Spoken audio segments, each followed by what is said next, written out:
Урматтуу Алмазбек Акынжанович, сиз кечеги өкмөттүн жыйынында айттыңыз да, өкмөт ОЗП боюнча маселени эмки жумада комитетке киргизет, аркы жумада палатада талкуулайбыз депчи.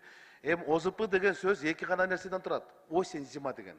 Анан осень ортолоп калганда, октябрга жетип калганда алардын даярдыгын караштын канчалык кажети бар? ОЗПны биз августта карашыбыз керек болчу да, даярдыктан. Бүгүнкү күндө биз алардын даярдыгын эмес, чабалдыгын карашыбыз керек. Мына 1-2 күн суук болду, кыламык кар жаады, ОЗП нөл экени билим калды. Болот деген суу болгон жок, толот деген токтогул толгон жок, топ базада көмүр жок, толгон элде көңүл жок дегендей эле да. Эчтеке жок. ОЗП нөл. Жетекчилердин жеке жоопкерчилигин карай турган мезгил жетти да. Анан ал ортодо айрым массалык маалымат каражаттарында айтылып кетпеди, Ширшов келиптир, тиги менен бул менен жолугуп чыктыр депчи. Ширшовдун киргенде чатак эмес.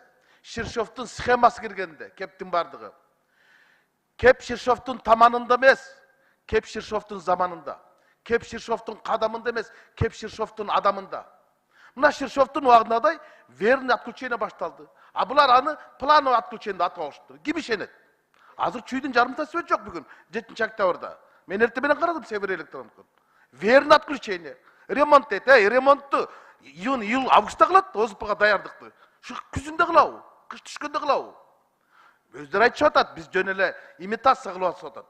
Анан эми мен түшүнбөй койдум да энергетиканын жетекчилеринчи. Бири туруп алып айтты, кышында свет өчпөйт дейт. Бири туруп алып айтты, жок, түнкү шамдарды өчүрүш керек, саат 10дон кийин ненормальный адамдар көчөгө чыгып атат деди. Кайта ненормальный болуп өзү буйругун жок кылды.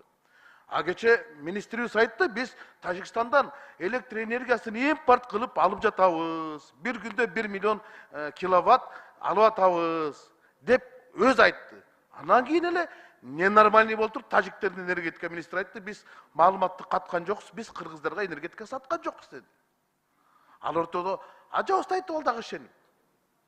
Биз ОЗПны көрдүк да, ОЗПга өкмөт нөл экен. Улукбек Асамиевич өз айткан, персональный жооп бересиңер деген. Вот ошолордун жоопкерчилигин карашыбыз керек.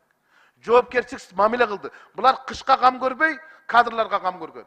Бүтүндөй рес снабжение бардыгы начальниктерин алмаштырган болчу. А бүгүн болсо ошонун запкысын эл тартып атат. Мына көмүр жок, свет жок.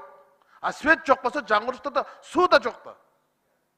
Үшүгөнгө шишиген болуп, эл элеңдеп калбады. Атам экөөбүзгө бир ыштан кантип чыган бул кыштан деп. Көмүр таппай, элдин баары көчөдө калбады. Анан каякта кышкы болгон даярдыкты карайбыз өкмөттүн. Өкмөттүн чабалдыгын караш керек да, жанагы энергетика тармагындагы эрксиз адамдардын баарын кызматтан кетириш керек. Биз ошону карап, жогорку кеңеш токтом токуп президентке сунуш кылышыбыз керек. Алар даяр эмес экени кечеги бүгүнкү күндөр көргөзүп койду.